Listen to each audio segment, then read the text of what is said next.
Good morning, children. I am Anmol Messi, PGT Physics, Mount Litra Z School, Jhansi. Children, in my previous video, I have explained you what exactly work is, and I even started the topic energy, where I explained you that the capacity to do work is known as energy, and further I explained you that there are various types of energies also, but majorly we were going to study about gravity, first of all mechanical energy, and then various parts of mechanical energy.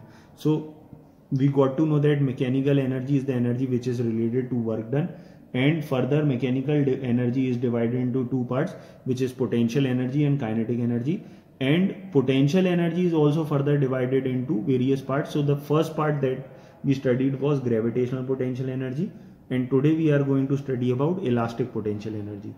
So for this I have taken a case. I have taken a horizontal spring over here, where a mass is also attached with it, and we are going to pull it with the help of a force. Okay, either you can pull it or you can even push it. Okay, so as we know that work is a form of energy, and generally to perform to calculate potential energy we require the expression of work. So work is equal to force into displacement. Here the displacement that we have taken is dx.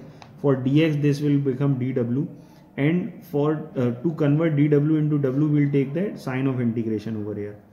So now first of all we would require the value of force. So as we know that F is equal to kx in case of a spring. So I am going to put the value of F over here.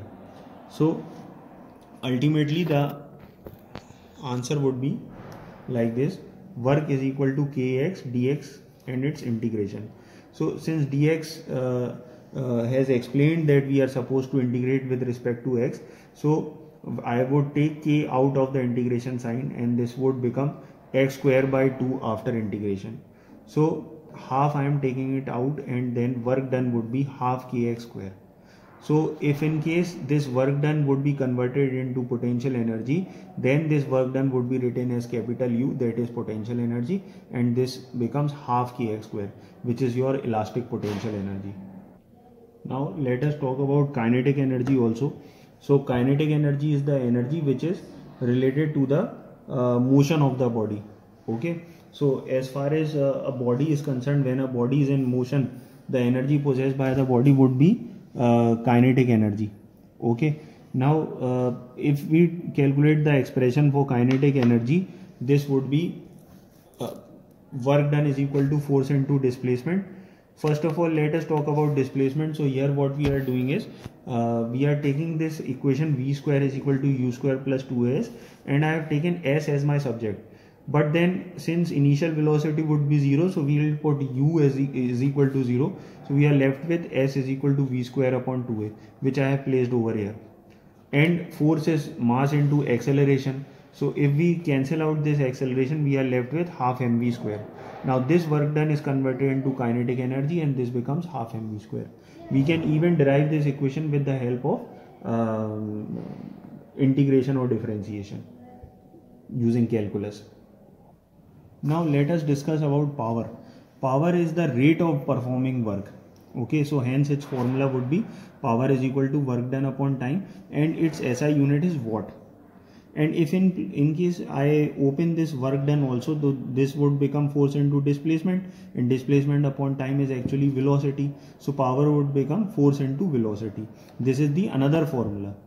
Now there are some other units also for power, like for example kilowatt hour, horsepower, which I have also mentioned over here. You can use it in numericals. Okay, and let us talk about the other important topic of this chapter, which is collision. Collision का मतलब आप already समझते हैं, मतलब किसी से टकरा जाना. When a body strikes the surface of another, it is known as collision. Okay, now these collision are actually of three types. One is elastic collision, the other one is inelastic collision, and the third one is perfectly inelastic collision. So one by one we will discuss each collision. First is elastic collision. So elastic collision is the collision in which the kinetic energy and momentum always remain conserved. मतलब अगर मैं किसी ball को 10 की velocity से फेंकता हूँ, वो जाती है, टकराती है और 10 की वेलोसिटी से वापस आ जाती है, then the body is said to be in executing elastic collision. As far as inelastic collision is concerned, here momentum remains conserved, but some part of kinetic energy is lost. For example, मैं किसी ball को 10 की velocity से फेंकता हूँ, वो जाती है, टकराती है और 7 की वेलोसिटी से वापस आती है, तो मोमेंटम तो कंजर्व रहेगा, but some part of velocity is lost, that is some part of kinetic energy is lost. And the third type of collision is perfectly inelastic collision, in which the momentum again would remain conserved because it is a conserved quantity, but then entire kinetic energy is lost. मतलब अगर किसी ball को 10 की velocity से फेंकता हूँ, वो जाती है, टकराती है और वापस ही नहीं आती है, तो hence it would be considered as executing perfectly inelastic collision.